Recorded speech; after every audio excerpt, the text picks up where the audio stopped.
So then here comes Ricky Starks. Brian, here's a question. The people love him. The people are bringing the house down when he comes out. The same thing as they do for Pockets. But this guy has a chance to actually bring normal people into watching this program. Why isn't he 22-1 with 14 straight? I've seen Ricky Starks get beat like a government mule over the past 6 months. Because he wasn't Tony's favorite. He didn't, you know what I mean? Because Tony didn't dress up like Ricky Starks for Halloween. That's the difference between getting beat like a redheaded stepchild every week and being 22-1 with 14 straight. So he says, what's next after Jericho? That's what everybody's asking him. That's what everybody's talking about. And then he says, I'm not sure. And the only other thing he's able to get out is, it's not necessarily what I'm going to do next, but where I'm going to go next. And then music interrupts him. But let's unpack this for a second before we get to the next part of this fiasco. Why would you have a babyface come out after he's beat Chris Jericho now twice, and they still kind of worked it to where I don't know if he's any better off for it. But even what's next? I'm not sure. And then say it's not where I'm going to go, or what I'm going to do, but where I'm going to go, which everybody thinks that means he's going to leave AEW.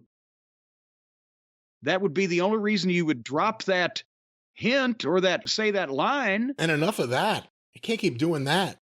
Well, yeah, I'm such a big star here, I'm going to leave. Like, yeah, that can't keep happening. Because it's happened, and it'll probably happen again. But why would he be? I don't understand. And I know somebody's going to say, well, wait till a story play out. No, you get the impression from this guy that he's not happy where he is. He wants to get the fuck out. And maybe they don't see the TV in 2 or 3 weeks or the YouTube episode where you explain this. But are they playing up the idea that he was caught with Cody at the Royal Rumble? Who knows? But then most people don't know that. So anyway, is this the worst? I mean, I shouldn't say that because it takes in a lot. But for AEW, have they ever done a worse job of following up a pay-per-view with a Dynamite? For everyone that was involved with that pay-per-view, Dynamite did nothing to help anyone. they blur in my mind, but I mean, this has to be one of the stellar examples of not. But as soon as he said that, which had only been 30 seconds or whatever, music and the Bullet Club logo showed up on the screen.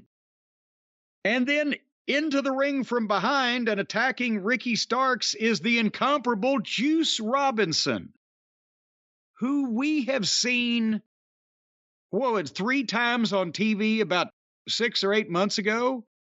Was it last summer? We may have seen him 3 or 4 times over 2 years, including last.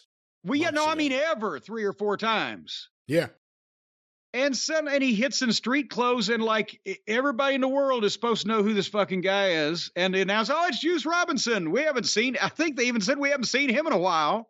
Thank God he cued the guy with the big image on the screen.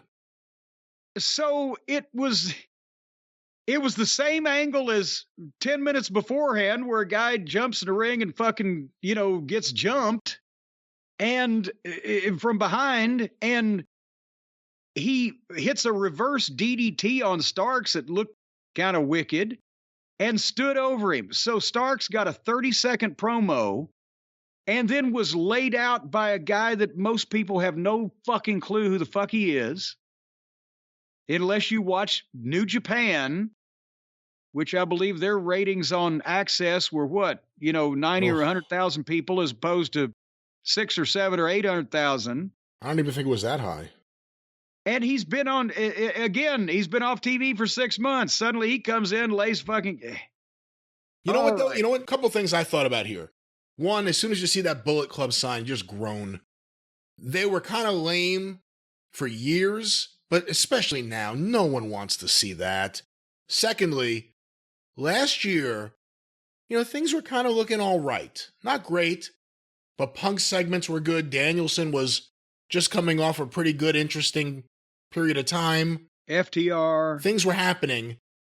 Then the TV went to complete shit because they were building up that New Japan crossover event, Forbidden Door. That's right. Even before the all-out scrum, TV for a month or 6 weeks was dismal. Didn't that start in the spring? Is that going to start again? I mean, the TV's been awful now. So the TV's worse now than it was a year ago. Are they going to now insert all this New Japan stuff into the show again? Well, they're inserting as much as they can possibly insert. This looks like a gape fetish video for wrestling with all the insertions. They're